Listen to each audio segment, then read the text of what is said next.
Hi, everyone, and welcome to our guest speaker series as part of Get Published cohort. We are very happy today to have with us the director of the International Journalist Network, ICFJ, which is part of the International Center for Journalists. So David Maas is here, and he's the director of IJNet, the International Journalist Network, which is a multilingual publication that covers global journalism trends and produces tips, tools, and expert resources for journalists around the world. David has experience in research, reporting, and international development. He used to work as a local politics reporter and deputy editor at Al Dia, a Spanish English news outlet in Philadelphia, and as a journalist in Medellin, Colombia, for the English language news site Colombia Reports, where he covered political developments in the wake of the country's landmark peace deal in 2016 with the FARC rebel group. He's also been involved in research about far right groups in the US. David, thank you for joining us today. We are so happy to have you here and learn from you. And the focus of this discussion today is to talk about the art of pitching.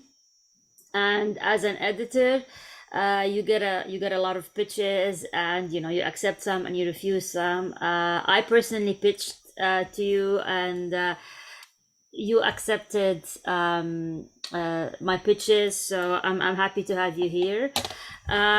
So all right, I see James is joining us now. Hi, Hello. James. All right. Sorry, I was in another meeting. That's okay. I just introduced David. He's the director of Hey. IJNet.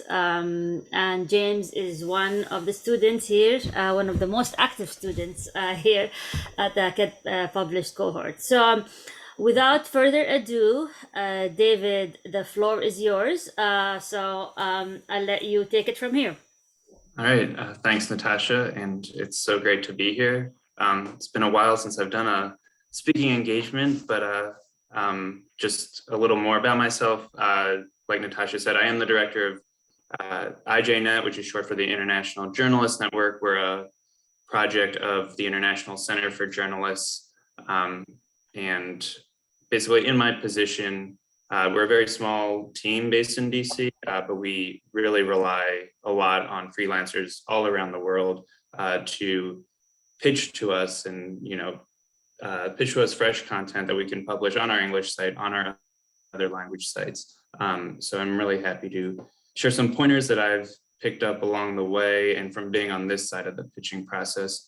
I did some freelance pitching of my own when I was a freelancer several years ago, so I know what it's like to be on that side as well. But with that said, I'll share my screen. I have a little presentation to share. And you can see this, right? Yeah.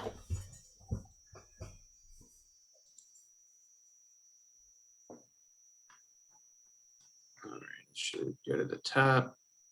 All right, so, well, Natasha ran through my bio already. I have some, more traditional reporting experience. I got a graduate degree in investigative journalism, and now, yes, as the director of IJNet, we publish daily content on tips, tools, and resources really for journalists around the world, and we really try and stay on top of trends in the news industry, really globally as well.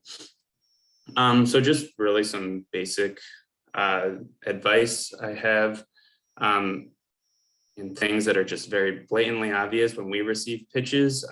The first is just in general, just know the publication you're pitching, do your research beforehand.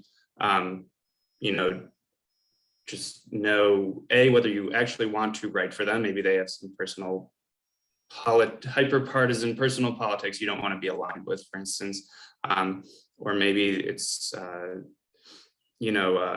maybe your expertise doesn't align with what they typically publish.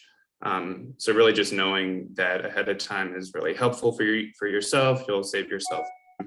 Know the topics that they cover. If it's an environmental reporting outlet, that's great, obviously, for environmental pitches.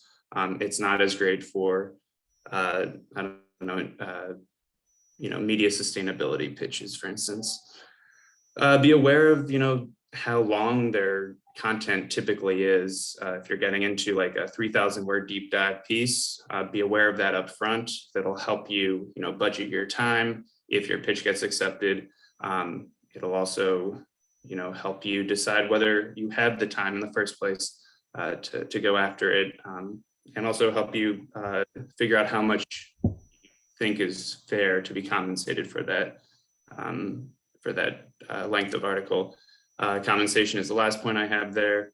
I really recommend not writing for free. I think while it's very helpful to get a byline no matter what, really outlets like mine, we really rely on freelancers and we want to pay you all. And of course, there's a wide spectrum of pay rates out there. So, make sure you're comfortable with what they are offering should your pitch get accepted. Because I mentioned this earlier, understand your strengths, what you bring to the table. If it's an environmental reporting outlet and you don't have that kind of background, or it would require tons of research for a $300 article, maybe it's not worth your time for that.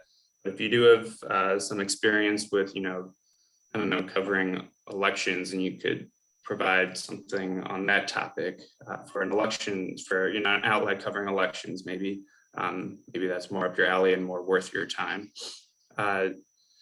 Identify the need your article fills. I keep using this environmental reporting outlet, but say you do have that background and you feel comfortable pitching an article on a topic under environmental reporting, under climate change in some countries, something like that. Make sure that they haven't published an article super recently about that topic either.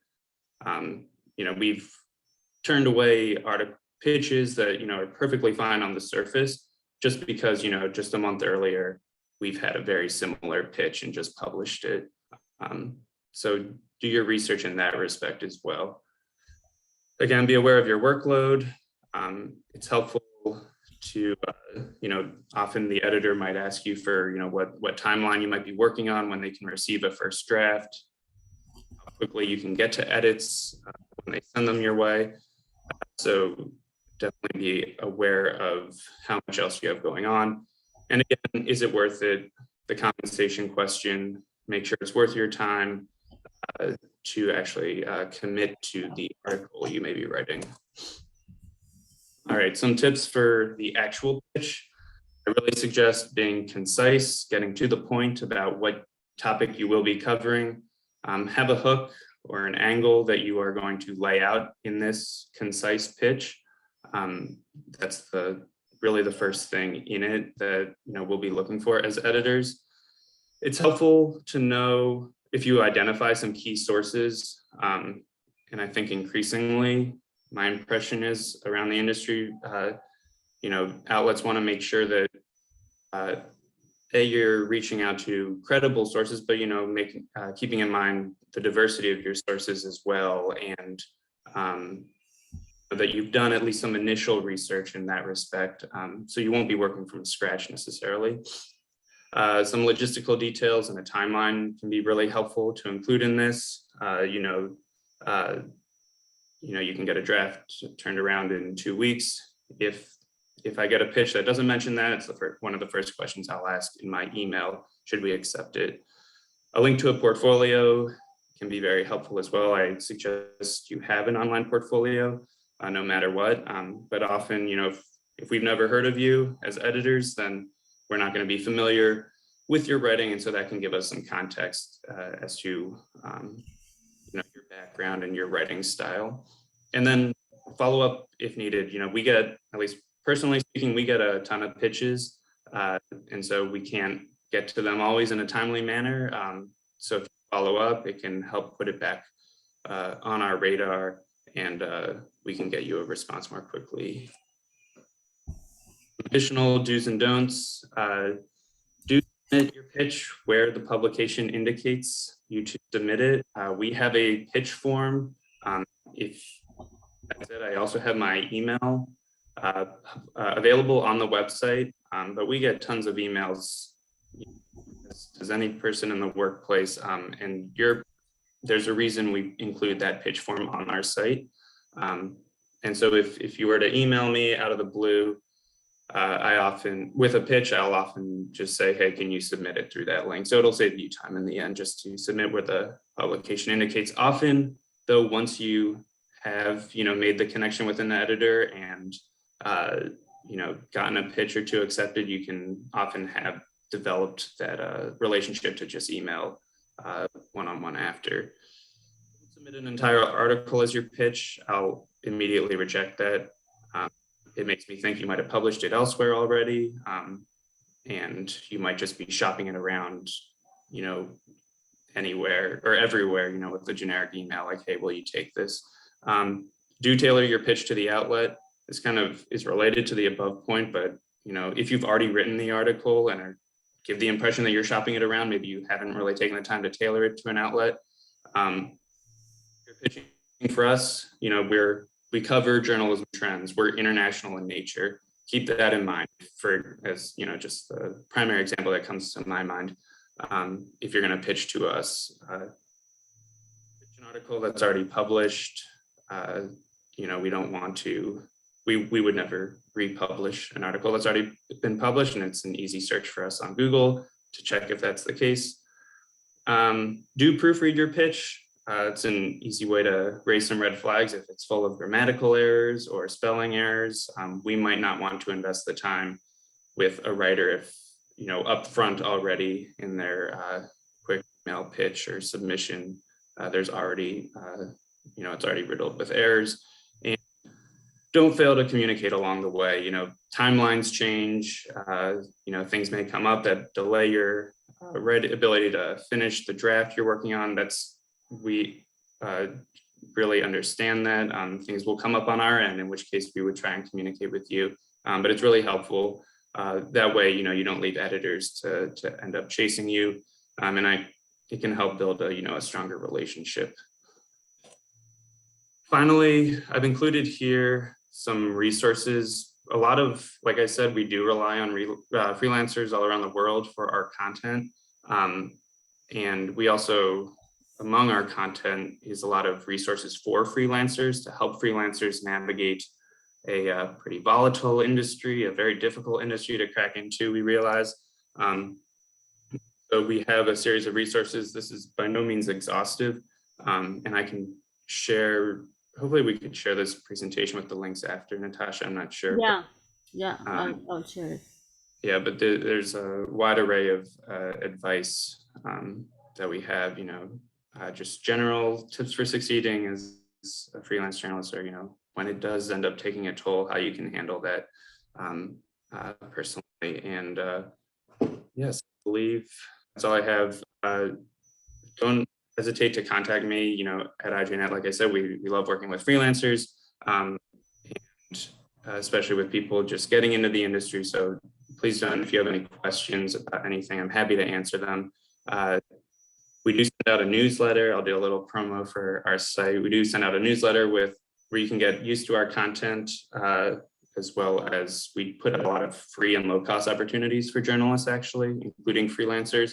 So that might be helpful, some career development opportunities. Our site is IJNet.org, and I'm also on Twitter. With that, I will stop sharing and open it up. Thank you very much, David. That was great. I think the way we're gonna do this is I'm gonna ask you a few questions just to get the conversation started. Then I'm gonna open it up. So I'm just curious about how many pitches you get a day or a week, and how many do you accept and how many do you refuse, like the percentage? That's a really good question. So if I were to ballpark it, we get 5 to 10 for the English site a week. Okay. Our spammy pitches. We collect our pitches through Submittable. So it's not, so for the most part, I'm not getting emails about it. Okay. so I only have a rough ballpark. So maybe it's 5 to 10 for the English site. I'd say maybe you whittle out remove the spammy ones, and maybe we accept 30% of them. Oh, that's low. So, what are the articles that you accepted that usually do the best in terms of engagement, in terms of visitors, comments, all of that? What are the topics that usually perform better? That's a good question. So I should say, going back, you say that's a low percentage, and there's partly for that is that we don't publish quite as much as other traditional outlets do. We publish once a day, so keep in mind, I guess, volume of how much the website you might be pitching actually publishes that might affect, their ability to take your pitch on. So Natasha, your question was which articles end up doing well? Yeah.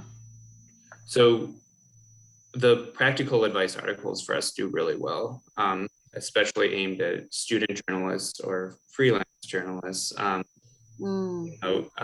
Really tips type articles. They really do well, like things like, regularly an article from several years ago that's always among our top viewed content is how to write photo captions. Something as, direct and straightforward as that. But actually a lot of the links I shared in that presentation, those have done particularly well. And that's just given the nature of our audience. It's a lot of freelance journalists around the world. It's a lot of journalists trying to break into the news industry who might be fresh out of school.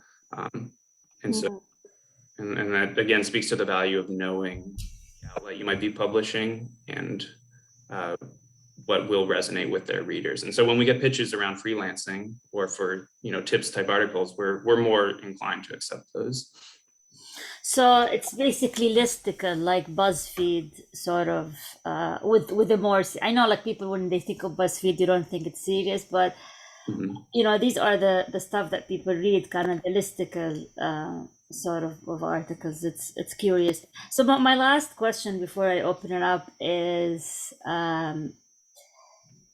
have you ever rejected a pitch and you got like an angry response from someone? I guess if that's the case, maybe we should include it in the don't yell at the editor who rejects you. I wouldn't say we've gotten an angry response from our rejection. We've had attempts to clarify why we should accept the pitch, maybe, which is, maybe that can work. But usually, we've done our thinking on it. And, but yeah, I would say, understandably, when freelancers have gotten a little more frustrated, maybe when we have a little delayed in getting back to them, especially once we do commission a pitch, and that's why I recommend following up. There might be, a whole list of other things the editor might be involved with, and really, editors should treat freelancers well and respect their time, and so we really try to avoid that. But following up can help should things come up, and on the editor's end. Following up on the edit and also on the freelancers end, because sometimes you don't want to keep bothering the editor with what happened with this, or where's my story, or so. Is there a cap to how many times the freelancer can follow up? I mean, if you've been commissioned, if the editors commissioned the article, I'd say, it'd be pretty disrespectful for the editor to leave you hanging, especially if you continue to follow up.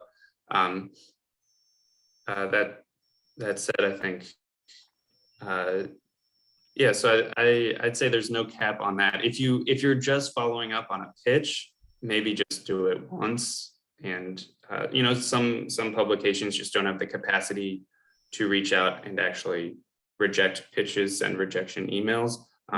We don't do that actually. So I'd recommend following up once in that case, and leaving it at that. Cool. Well, that was great. So anyone else has any questions? James, Eunice? Yes, I had a quick question. So how much of your publishing is from your team of editors and writers versus freelancers? Mm. I would say, so we publish 5 times a week, and 4 of those will be in general for our original articles, because with similar organizations, we have cross-publishing partnerships. So I like to use those. I'd say maybe 75% are freelancers, 70% maybe. We have a very small, it's a 3-person full-time team in DC. And so we write when we can, but we're not always able to. So yes, I'd ballpark it at about 70%. 70% from Great freelancers? question. Oh, wow. That's a big I percentage. think so. Mm-hmm. Are you apt to work with the same freelancers if you like their work? Oh yeah, it's great when we are able to develop relationships with freelancers, and because then there come times where on our end we, there might be something that comes our way, or we really want to cover a topic and we just don't have the bandwidth to do it ourselves, and we'll be like, who among our freelancers could take this on, and we'll reach out to them, see if they would be interested in doing so. Typically those are people who've written for us at least a few times, and we're familiar with their work, know that they're responsive to edits, and are genuinely a pleasure to work with. So it helps to develop the relationship in that way. Nice. And what would you say is the average? Thank you for that answer, by the way. What would you say is the average length of an article that your guys' organization looks for? So we always tell our freelancers, for us, it's 700 to 1,000 words on our English site. And we publish in 7 other languages. So, different languages take different amounts of words to communicate things. So it depends a little bit for them, but for us, we say typically 700 to 1,000 with a little bit of flexibility. So again, if we commission you an article and it comes back 2,000 words, we're not going to take the time to edit that down by half. We'll send it back immediately and say, cut this in half. So definitely, yeah, it'll save you time to keep that in mind. Very cool. Thank you. And do you kind of adjust rates based on the writer or based on their pitch, or do you guys have like a standard kind of, horizontal rate? Mm-hmm. So we pay 200 an article. Okay. Across the board, which yes, I know obviously there's places that will pay more, some pay less, yeah, some paid by the word, I believe, but yes, definitely 200. That's why I really suggest knowing the rate, and really when we advertise it and call for pitches, we should be upfront about the rate too, so freelancers don't waste their time pitching to us if they don't think it's worth it to write for 200, which is completely understandable. But yes, it's give a set rate, 200. Cool, thank you. And my last question I wrote here is, do you accept pitches or any help with your newsletter? Oh, that's a good question. Do we accept? Something we've wanted to do is we have a pretty straightforward newsletter these days. I don't know if you get it, but it really just lists the articles of the week and the opportunities we publish during the week. And it's really practical in that way. But I think we've been talking about ways that we could kind of flesh it out some, make it maybe a bit more dynamic. That said, we don't generally accept pitches on that. We have some contractors working on the site who help us with the newsletter. I will say though, if you build relationships as a freelancer with an outlet, it can lead to more, not just more writing opportunities, but maybe there will be a temporary type work assignment that the outlet might need help with, or even a full-time job that pops up and the outlet will be like, hey, we know this guy and his writing, and we'll encourage him to apply for it. Yeah, I was talking to my dad last night. There's definitely something to say for when you start putting your writing out in the world and things just start happening. And this is completely unrelated, but he gave me this guy's book. This guy, Jack Carr, he's like a former, served in the military, and he wrote all these books about, I guess they were inspired by his time serving, and now one's getting developed into an Amazon series. I'll be right back. Ah, interesting. I'm going to share this book though. In the room. Is it reading backwards or You the right way? open No, we can read it. how Yeah. a simple email newsletter can transform your business. Ah, interesting. I think it's good for everyone in the room. I've been using this with the person I help write their newsletter. Ah, Nice. so Eunice, I see you have some questions. Do you want to ask David, or do you want me to read them to him? Ask David. Yeah. So I've written for local publications in the Philippines previously, but it's been years since my last byline. Largely because a lot of the work I've done since then was in advertising agencies, so cover NDAs and all of those things. So any tips for like jumping back in?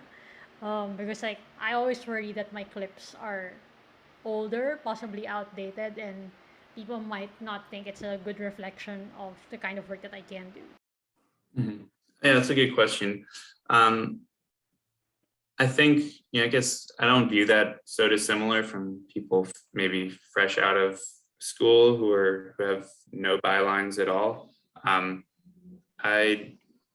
guess in this case, I'd suggest still, if you are able to compile them in a portfolio, even if they're 10 years old, I think it's still helpful for editors to see what you've written in the past. And if you feel, maybe just a quick sentence saying, hey, it's been 10 years since I've written an article like this, I think that's perfectly understandable. I don't think that'd be perfectly fine, commissioning in that case. So I'd say, I don't know if I'd adjust too much. I'd really suggest, if you can, again, the portfolio I think is really helpful just as a reference point for editors to see what they're getting into when they commission an article. So if you are able to do that, I really recommend it. But if you, and if you feel like you need to offer justification for that, which I don't think you necessarily need to do, I'd say, just a quick sentence saying, it's been a while since I've written for an outlet like yours. When I get back into it, I think I'd appreciate that kind of energy. We welcome freelancers who have all different kinds of, setups and situations.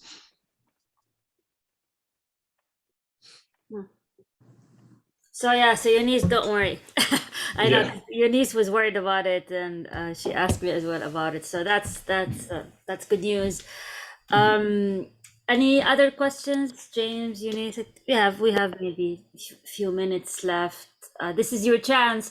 And David, you're open to pitching, correct? So James and Eunice and anybody else who's watching the recording can just go ahead and reach out to you and tell them that they're friends of Natasha.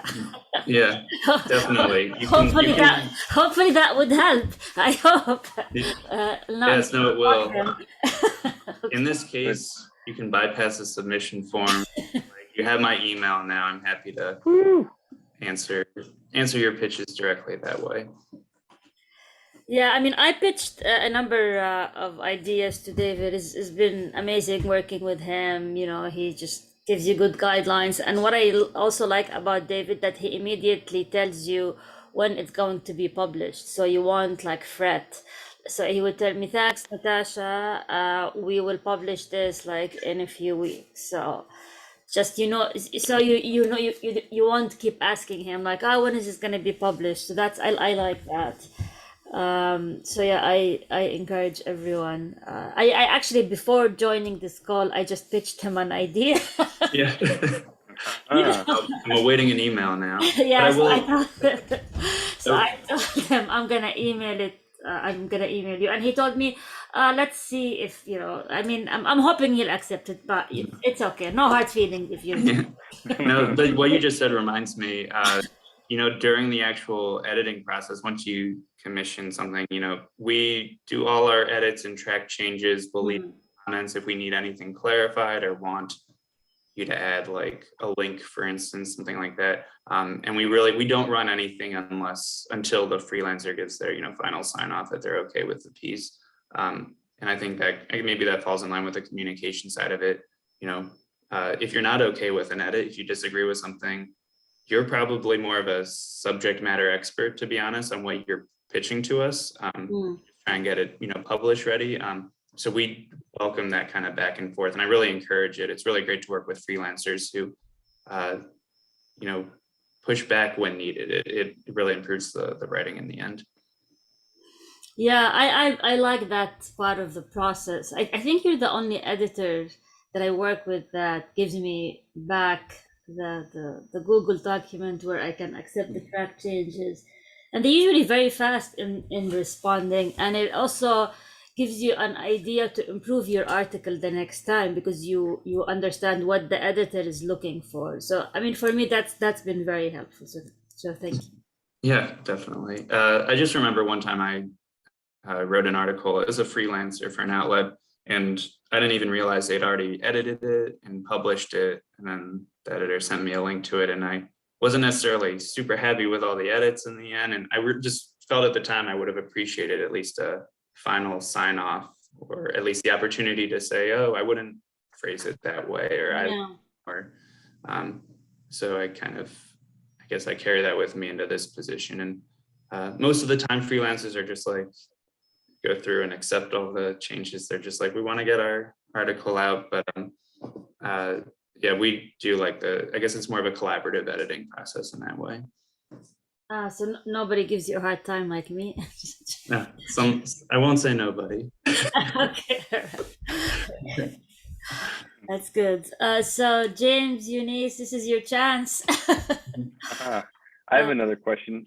I saw on your presentation that you listed you were a journalist in Colombia, and I want to hear from your perspective. How did that start, and how did you find yourself in Colombia? What was it like, and then how does that inform your work now that you have this? It's like a bilingual kind of publication. It's really cool. Yeah, so I didn't start at a college as a journalist or in journalism. I worked in international development for about 4 years, but I'd done some research and reporting while in college. So I really wanted to take the opportunity to really give a full-throated try at the journalism. So I quit my job and went to work for this Colombia Reports, which is an English language news outlet in Medellin. And I had some knowledge based on my work at the time of what was going on there with the peace process. So I felt like it was a good opportunity just to try my hand at the journalism, improve my Spanish while I was at. Cool. And honestly, it was a really great experience. I got a bunch of bylines out of it. In addition to, it was just exciting to live abroad for a little bit.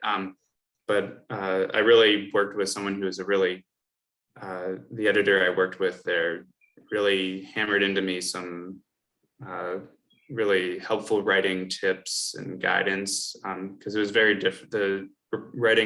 Journalism writing is different than the writing I was taught in college and other school where I'm writing essays and things like that. Oh yeah. Yeah, so it was really helpful to just get that hands-on. It was a small newsroom, get that hands-on experience. And again, getting the bylines out that later I was able to use in a application for grad school and later for job opportunities. I linked to some of those clips that I think ended up helping in the future. Very cool. I wasn't there in a work capacity. I didn't even know what freelance writing was at the time, but I was there in 2017 doing a little backpacking trip. Oh, that would have been, I was there 2016 to 17 into No. When did you leave? April 2017. Okay, I got there in July. Just missed you. Yeah. Medellin, favorite place in the whole country though. My gosh, I would totally live there. Yeah, it's a great, it's a good sized city, a lot going on, and great weather. Yeah, no complaints. Good food, affordable. Yeah. Eunice, any And more questions? Sorry. Go ahead, James. okay, so real quick, last question. Like, I guess I'm trying to form a question, but my intention coming into the cohort was I told Natasha, my girlfriend, and I were thinking of starting like a bilingual copywriting studio. And, you know, she's super fluent in Spanish. And I was just wondering if you could talk about the value of having kind of a bilingual presence as for the publication and, you know, like the kind of partnerships and yeah, just what it's like. Yeah, that's a good question. So, I mean, we don't just publish in Spanish, we publish in Arabic, Persian, French, Portuguese. We publish in 8 total languages. And it's Wow. maybe the biggest asset to our publication. It's hard to think of another one because we're able to, you know, just expand our, you know, the regions we cover, the freelancers we're able to take pitches from, because each of those languages accepts pitches themselves. And, you know, a really great thing about that for the English site is that, you know, our editors for those sites will flag some of their better articles for us to, you know, that we can then translate into English and publish on the English site. And these are articles that in any other scenario we never would get on our English site. So, I mean, just off the top of my head, you know, our Russian site's doing a lot now, given what's happening with the Russian invasion of Ukraine, of course. And so just yesterday we published an interview with that one of our Russian language freelancers did of the managing editor of Novaya Gazeta, which is a, you know, a pretty prominent publication in Russia. And, you know, he speaks about how they're navigating the crackdown on independent media there. And it's just a resource we never otherwise would have gotten because, you know, us handling pretty much, I don't know if we have an English language contributor who would be able to have that connection to be able to do that interview. And also last week, we published something about Francophone media in Algeria. Again, that was originally published by our French site. And they flagged it for us and we're like, hey, we haven't published about Algeria on the English site in I don't know when. So we went with it. And it's really an asset to the site in that way. So cool. Mm-hmm. So there's eight languages between 3 people? Yeah, but we have a whole team of Okay.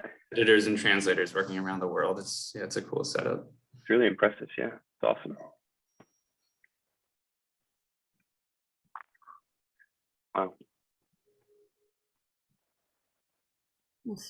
Yeah, I know. Eunice, any more questions? I'm trying to think of a few. So if James has additional ones, he can go right ahead. I'm trying to think of a few to ask David so he can maximize his. If anything comes up after the call too, you have my email. I'm happy to answer questions that way. Yeah, Eunice, I'm thinking like I'm sure now in the Philippines there's a lot happening with the elections and you would be a really good asset, I think, for a site like IJNet where you can talk about, maybe covering the elections or something related to what's happening in the Philippines. They need, people like you who are based there who can provide this international angle, and IJNet is the place that would accept pitches, and honestly they pay pretty well compared to other publications as well, so that's something to think about. We love pitches from the Philippines. We've done a lot of research. We've put out a lot of resources around Maria Ressa in the Philippines. I don't know if I've ever worked with a contributor from the Philippines myself, though.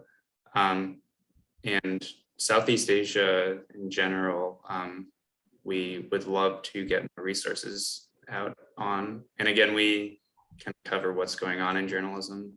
So yeah, if we could bolster our presence there, please do pitch us, Mies. Do you look for pitches from Latin America? Oh yeah. Yeah. I probably should ask that first, because I've been living there for about a year. Oh, you're still there? I actually flew home on Monday, Mm-hmm. or I should say Tuesday, because I had to sleep in the Miami airport. But yeah, I've been there for. I went there on Memorial Day weekend last year, and I was there almost a full year, and living in Costa Rica, and you know, just kind of getting immersed in the culture. And yeah, what is there any kind of specific things that you look for in that area?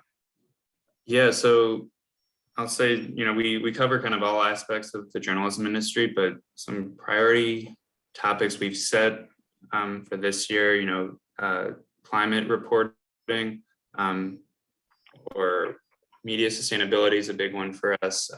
Press freedom, unfortunately, has just forced its way in, and you know, it's just because there's crackdowns happening all over the world, including in Latin America, where we're covering that more and more.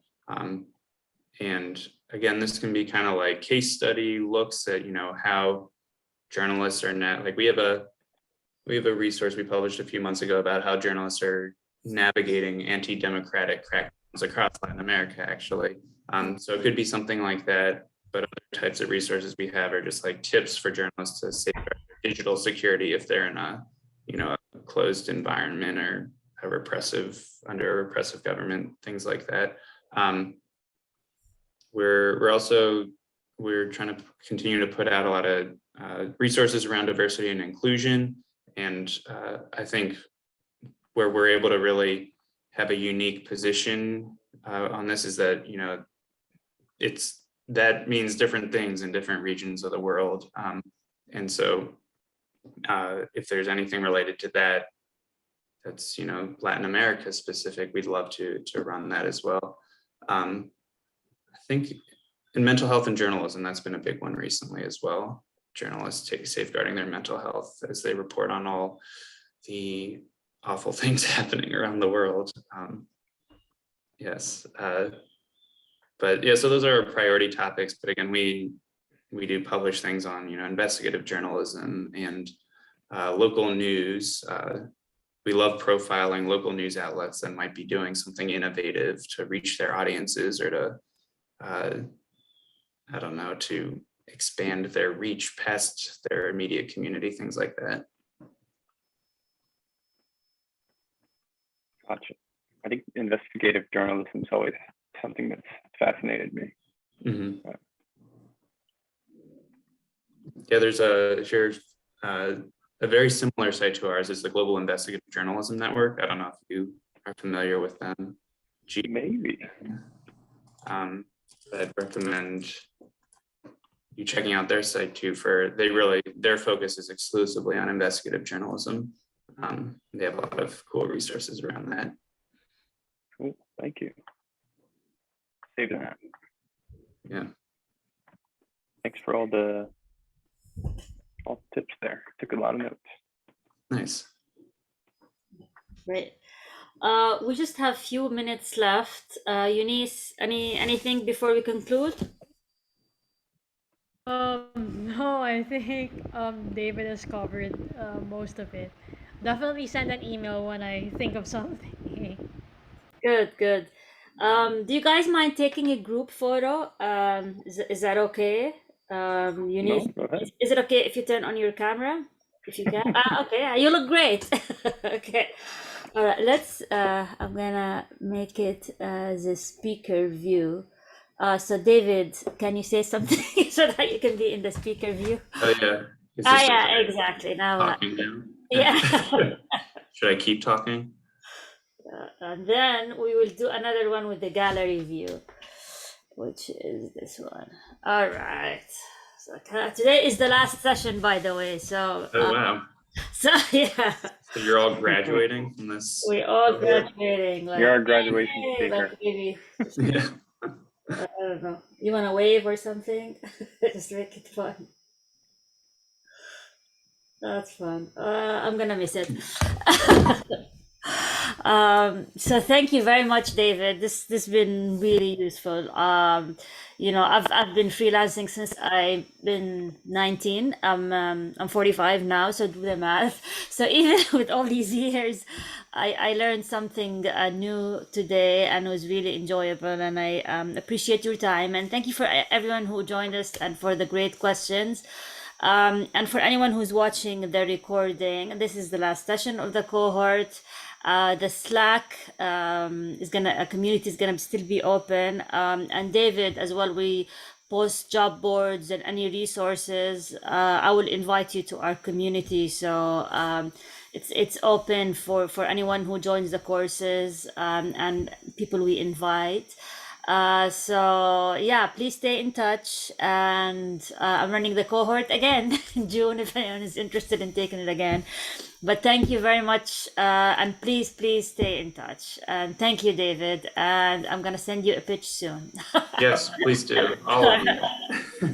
Thank you. All right. Thank Thank you. everyone. All right. Bye bye. Thank you. Thank Bye. you.